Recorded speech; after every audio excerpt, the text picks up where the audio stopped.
Money at Work, continuing financial education series brought to you by Millionaire Mindset Life. Today, what we're discussing is financial fitness, but more specifically, 90 days to financial fitness. Becoming financially fit requires discipline, requires planning, and it requires commitment. While 90 days is a relatively short time frame, it's going to be enough time to develop a plan of action and execute that plan, which is helping you start to create good financial habits. In a 90-day time window, you can make significant progress towards improving your overall financial situation.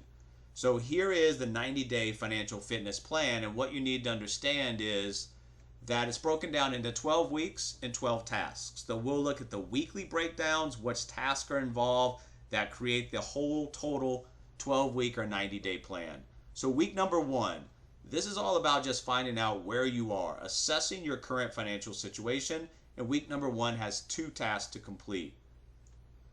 Task number 1 is understanding your current income and expenses. So you need to assess your current income sources and calculate your average monthly income.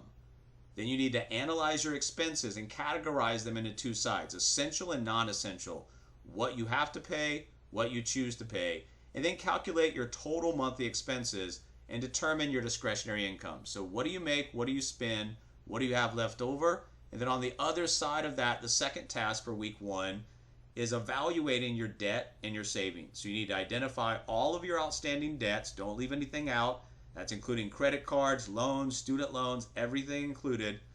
Then calculate the total amount owed for each debt and determine the current interest rate you're being charged. And then finally, for task 2, you need to assess your current savings and determine if you have an emergency fund. This is only assessing if you have one or if you don't have one. We're going to move to week 2. Week 2 is all about creating a budget. In week 2, there are also 2 tasks to complete for that week. Task number 3 is building a monthly budget. You need to learn the importance of budgeting and its role in achieving the financial fitness and helping you achieve your financial goals. Then you need to identify budgeting techniques and once again, choose the one that suits your preference. There's all types of budgeting techniques. Find one that you like, that you can adapt and run with it. And then create a monthly budget based on your income and your expenses, allocating funds for savings and debt repayment. Remember, both sides need to have allocations, debt repayments and savings, and you're saving money to eventually invest. And then task number 4, which is the second task for week number 2, is tracking your spending. You need to explore various budgeting tools and apps to track your expenses. Start tracking your spending habits daily and categorize your expenses accurately. And then what this will allow you to do is reflect on your spending patterns and start to identify areas where you can cut back. This is not about decreasing your standard of living. This is about identifying where you're wasting money and finding ways to improve upon that. Moving into week 3. Week 3 is cutting expenses and increasing income. Both of those separately work together. They provide like a fuel for the fire, which is you're trying to create the financial fitness. So week 3 is cutting expenses, increasing income, and week 3 also has 2 tasks to complete for that week.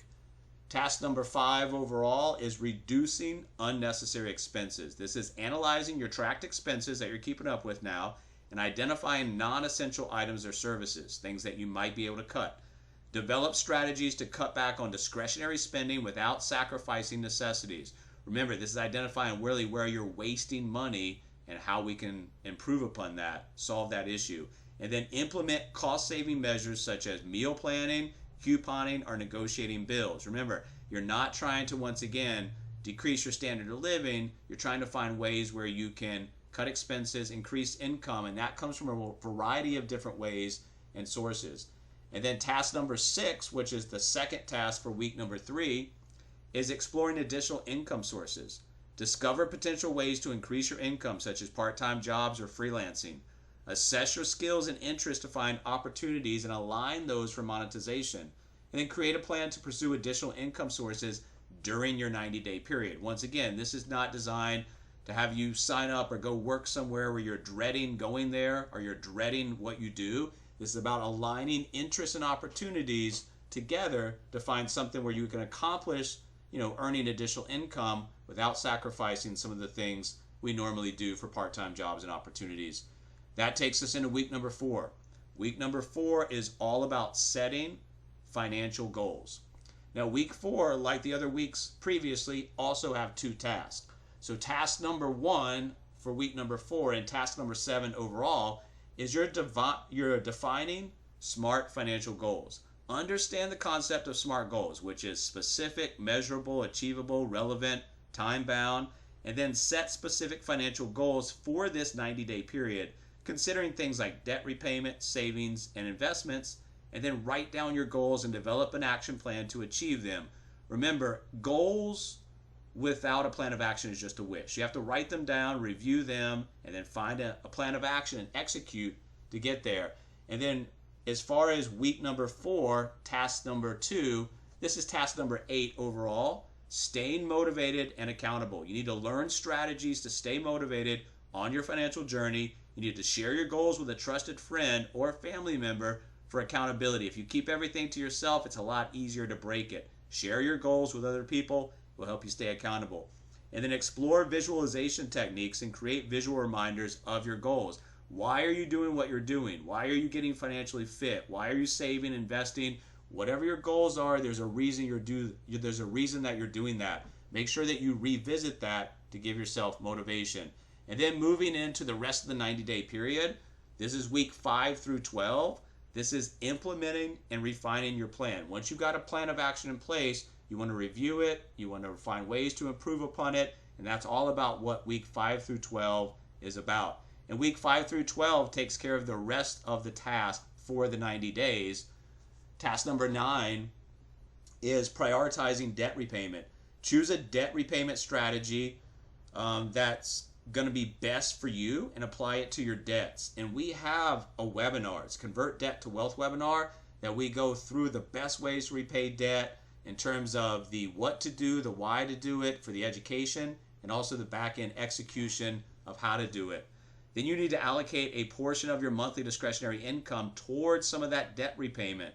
And then you need to track your progress using technology and celebrate the milestones along the way. Don't just look at the end destination along the way. The small victories, celebrate those.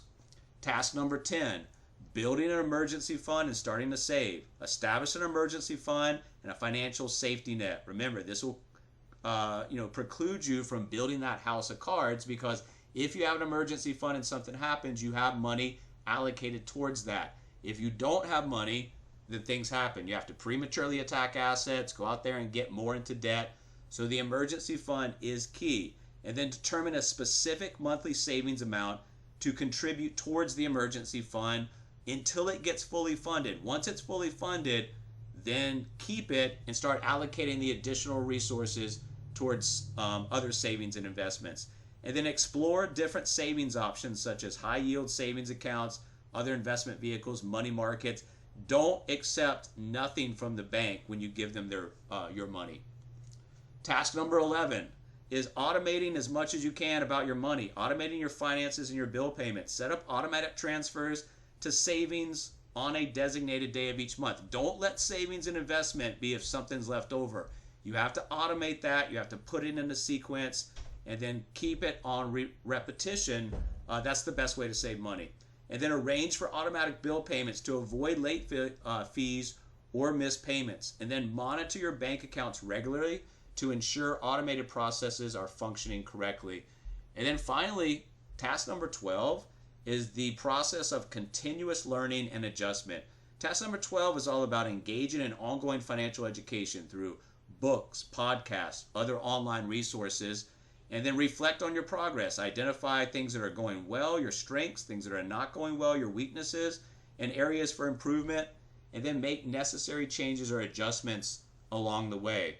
Remember, financial fitness is a long-term journey. While 90 days can be a significant starting point and enough time to build good money habits, it's important to continue practicing healthy financial habits beyond this period to ensure a successful long-term plan. Personal finance, like any other skill set, is going to be something that requires time, energy, and resources to create the best outcomes and ultimately master. MillionaireMindset.life, stretch your thinking, create your vision, and achieve.